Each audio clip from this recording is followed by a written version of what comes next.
We have been learning important adjustments of partnership final account and today's adjustment is further bad debts and RDD. क्या है RDD? Reserve for doubtful debts. Reserve for doubtful debts. आपको trial balance में bad debts और RDD अगर दोनों मिलते हैं so trial balance का bad debts old bad debts, trial balance की RDD ओल्ड RDD और एडजस्टमेंट में जो बैड डेट्स है वो न्यू बैड डेट्स और RDD new RDD. Got the difference? Trial balance के bad debts old bad debts, trial balance की RDD old RDD, adjustment की RDD न्यू RDD, एडजस्टमेंट का bad debts new bad debts. Clear? चलो इसके debit और credit effect हम देख लेते हैं.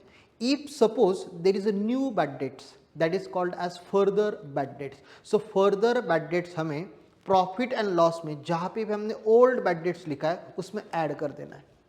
डेबिट इफेक्ट क्या कहा मैंने? Profit and loss, wherever we have written bad debts, we have to add to that bad debts as a further bad debts या तो new bad debts.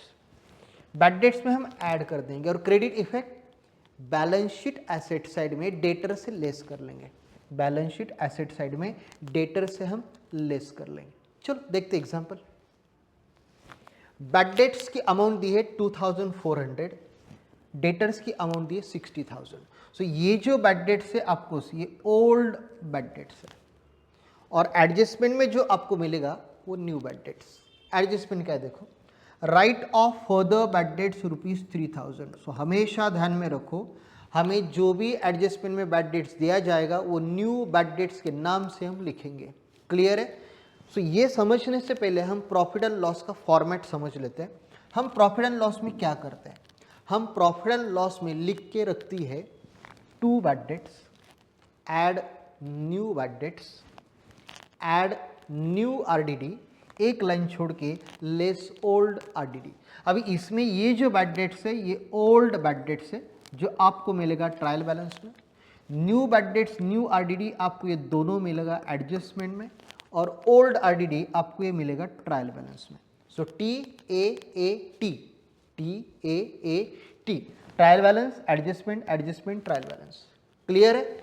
चलो सबसे पहले हमें फॉर्मेट तो अभी समझ में आ गया. अभी हमें क्या दिया चलो देखते हैं. बैड डेट्स कितना दिया है? 2400. चलो बैड डेट्स को पोस्ट कर ही लेते हैं. सो बैड डेट्स ये टू बैड डेट्स ओल्ड वाला है 2400. उसके बाद हम पोस्टिंग कर लेते हैं सन्ड्री डेटर्स की. कितनी अमाउंट? 60,000. चलो सो सन्ड्री डेटर्स इनर कॉलम 60,000. अभी हम एडजस्टमेंट सॉल्व करते हैं. Right off further bad dates ₹3,000. अभी ये न्यू बैड डेट्स है.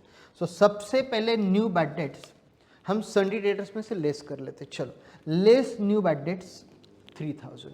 बची हुई अमाउंट डायरेक्टली आउटर कॉलम 57,000. ये न्यू बैड डेट्स हमें यहाँ पे ऐड करना है 3,000. अभी न्यू RDD कुछ भी नहीं है सो इसको डैश कर दो. टोटल यहाँ पे ले लो 5,400. इसमें लेस करने के लिए और RDD दिए नहीं दिए. सो 5,400 अमाउंट इन आउटर कॉलम. सो हमेशा ये पूरा पैटर्न हम ड्रॉ करके रखेंगे. अगर अमाउंट है so we will mention that amount. If amount is not given हम ब्लैंक स्पेस छोड़ देंगे. क्लियर है? और एक एग्जांपल देखते हैं. यहाँ पे अभी सन्ड्री डेटर्स की अमाउंट दी है 30,000. बैड डेट्स RDD कुछ भी नहीं है ट्रायल बैलेंस में, ना ओल्ड बैड डेट्स है ना ओल्ड RDD है, लेकिन एडजस्टमेंट है. Create provision for bad debts and doubtful debts. So जहाँ पे भी प्रोविजन कहा जाता है हमेशा मान के चलो ये RDD है न्यू RDD. कितनी निकालनी है? 5%. चलो सबसे पहले हम पोस्ट कर देते हैं डेटर्स में कितनी अमाउंट? 30,000.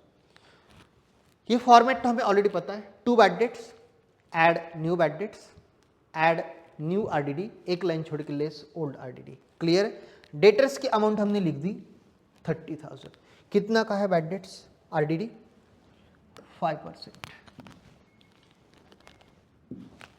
30,000 पे 5%. अगर 10% निकालते तो 3,000, 5% मतलब 1,500. Correct. So less RDD 1,500, 28,500 outer column में. अभी ये जो RDD है हमें पता है ये हमारी न्यू RDD है.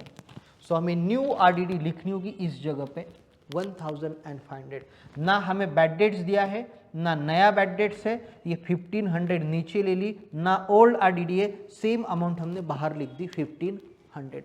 क्लियर? और एक एग्जांपल यहाँ पे आपको क्लियर हो जाएगा बिल्कुल।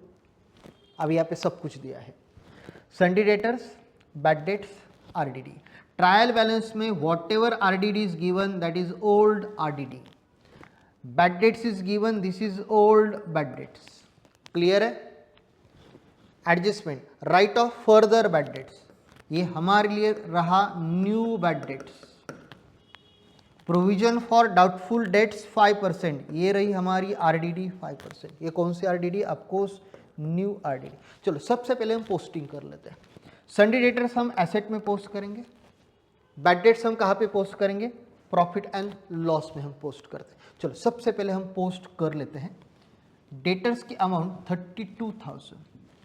चलो डेटर्स की अमाउंट, ये पैटर्न हमें ऑलरेडी पता है, to bad debts, new bad debts, add new RDD less old RDD. Sundry debtors की अमाउंट हमने पोस्ट कर दी 32,000। इसके बाद बैड डेट्स की अमाउंट है 2,000। चलो बैड डेट भी पोस्ट कर दो, बैड डेट्स 2,000 क्योंकि ओल्ड बैड डेट्स है। इसके बाद आरडीडी, आप बोलोगे सर आरडीडी क्रेडिट बैलेंस है और आप तो डेबिट में लिख रहे। आरडीडी क्रेडिट बैलेंस है, नो डाउट।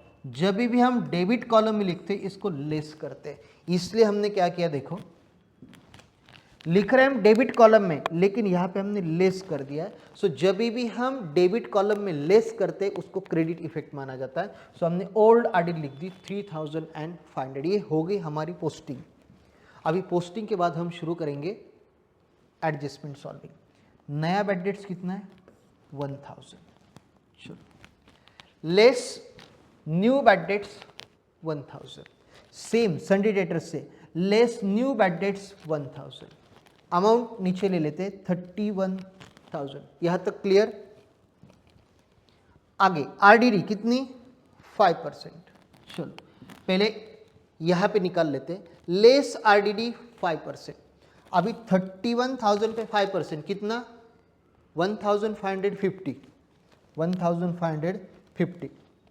आउटर में हमने अमाउंट ले ली 29,450।